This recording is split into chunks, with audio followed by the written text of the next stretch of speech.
Assalamualaikum warahmatullahi wabarakatuh. Pada video kali ini saya akan menjelaskan tentang teorema sudut apit pada limit fungsi trigonometri. Ada beberapa materi prasyarat untuk bisa mempelajari teorema sudut apit ini ya. Yang pertama yaitu tentang luas segitiga.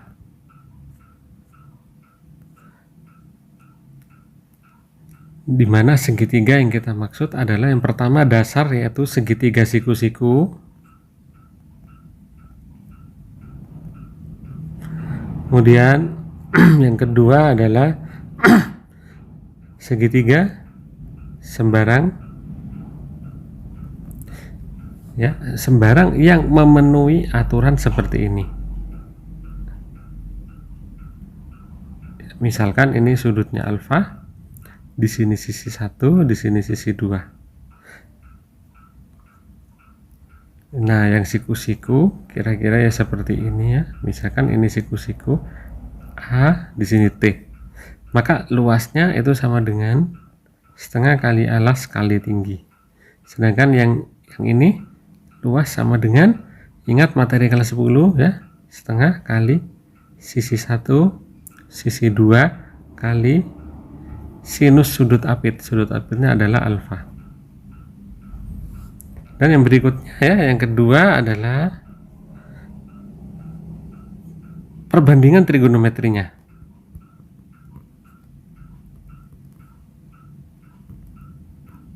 Perbandingan dasar trigonometri.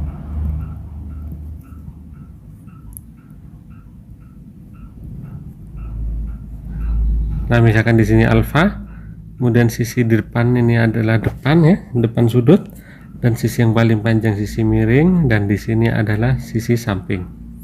Maka perbandingannya adalah yang pertama yaitu sinus alfa sama dengan perbandingan depan dengan miring.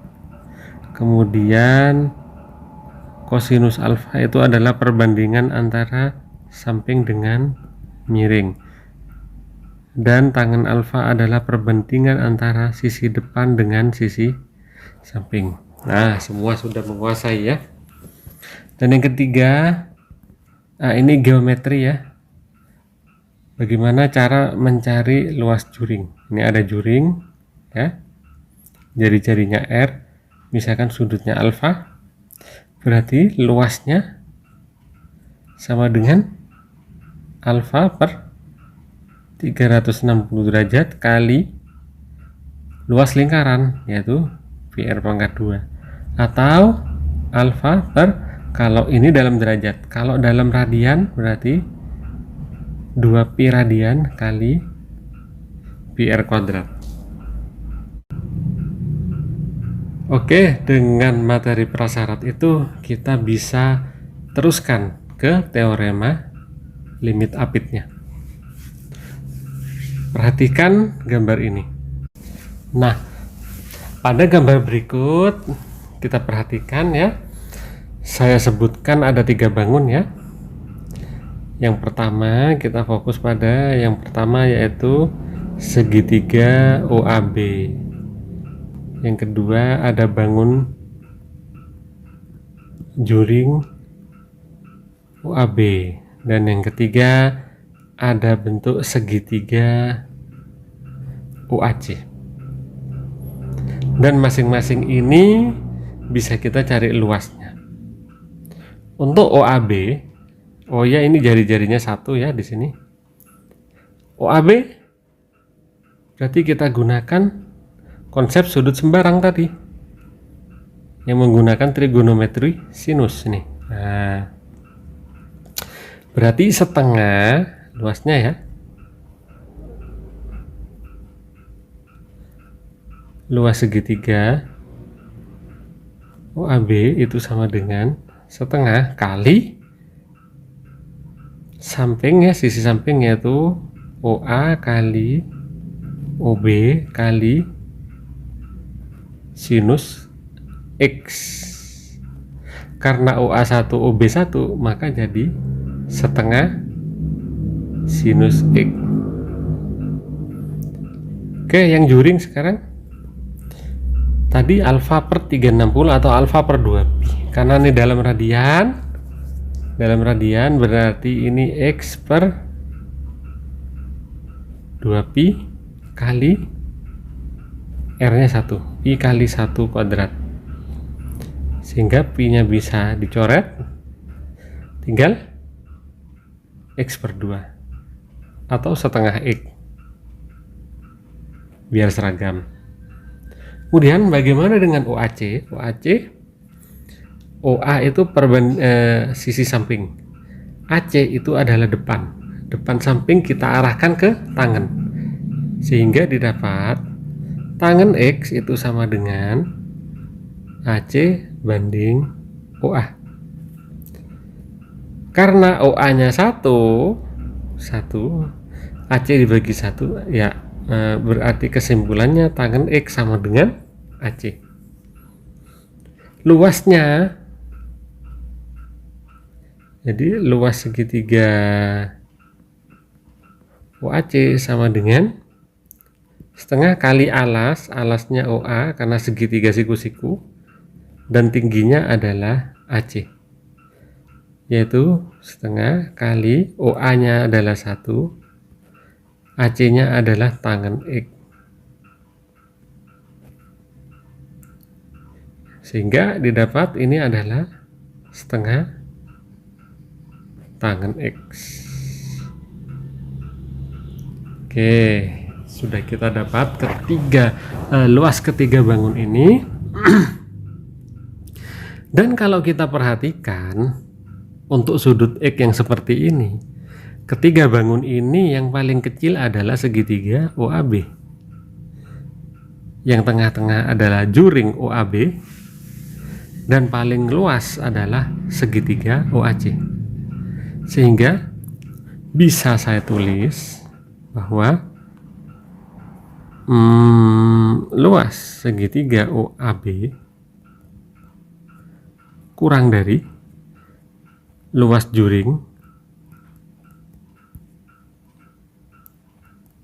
OAB, kemudian kurang dari luas segitiga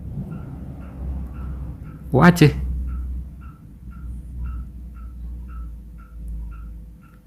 Oke, kita masukkan rumusnya ya. OAB adalah setengah sin X, setengah sinus X kurang dari tadi luas juring adalah setengah X, luas segitiga OAC adalah setengah tangan X. Sama-sama kalikan 2 ya, setengahnya bisa kita hilangkan, berarti sin X kurang dari X kurang dari tan X. Dan apabila masing-masing kita bagi dengan X, sehingga didapat sin X per X kurang dari 1 kurang dari tangan X per X. Nah, sekarang kita kembali ke gambar lagi. Saya zoom gambarnya.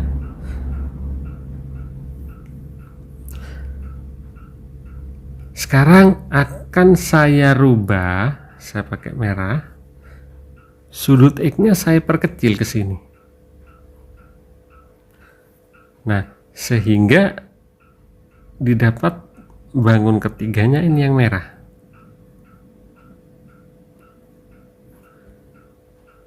Yang asalnya C di situ, sekarang C-nya di sini.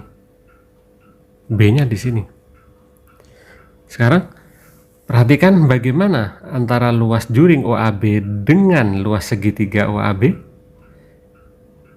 Masih lebih kecil OAB, segitiga OAB, tapi tambah tipis selisihnya. Begitu juga dengan OAC. Jadi selisihnya di sini semakin sempit. Oke, sekarang saya ralat lagi. Saya perkecil lagi. Sudut X saya perkecil sampai begini. Apa yang terjadi? Saya zoom lagi. Maka Nah, letak B dan C akan berimpit di sini. Ya, di sini. B dengan C itu akan berimpit di situ. Mengakibatkan luas ketiganya itu relatif sama. Nah, berarti bisa aja sama ketika sudutnya akan menjadi 0.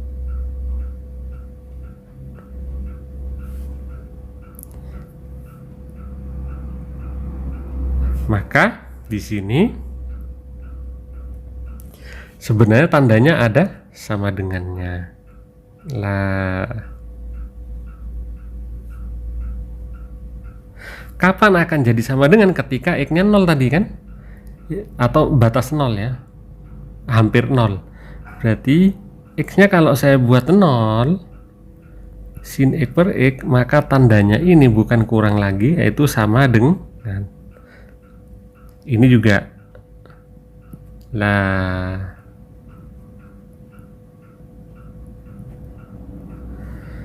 dari sini kita simpulkan teoremanya. Ya, yang pertama, limit 0 dari sin x per x sama dengan 1. Dan yang kedua, limit 0 dari tan x per x itu juga sama dengan 1. Karena sama dengan 1, berarti pembilang dan penyebut itu relatif sama.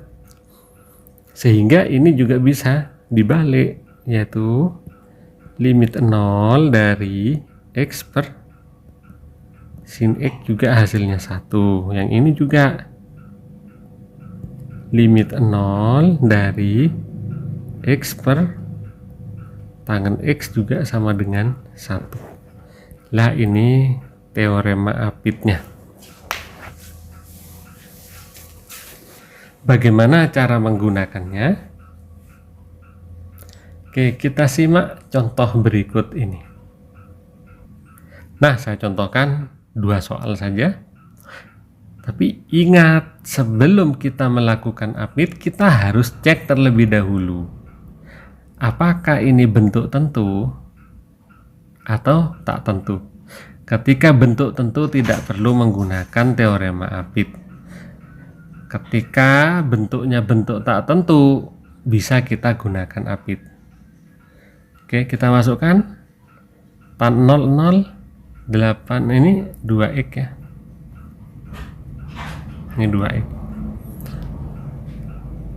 Nah, di sini 2 kali 0, 0 ya. Maka ini bentuk tak tentu, 0 per 0. Sehingga bisa kita gunakan teorema Apit ini. Oke, berarti ya kita lihat dulu teorema Apitnya. Nah, teorema Apit yang dimaksud di sini ya, sin x per x tan x per x sama dengan 1, bukan yang lain. Maka kita mengacu pada sin dan tangen, atau saya singkat sinta. Jadi menyelesaikan teorema limit Apit, kita ingat sinta. Nah, ada sinta? Ada sinta, tangen di sini ya. Meskipun tidak muncul semua. Maka yang kita proses adalah tangannya.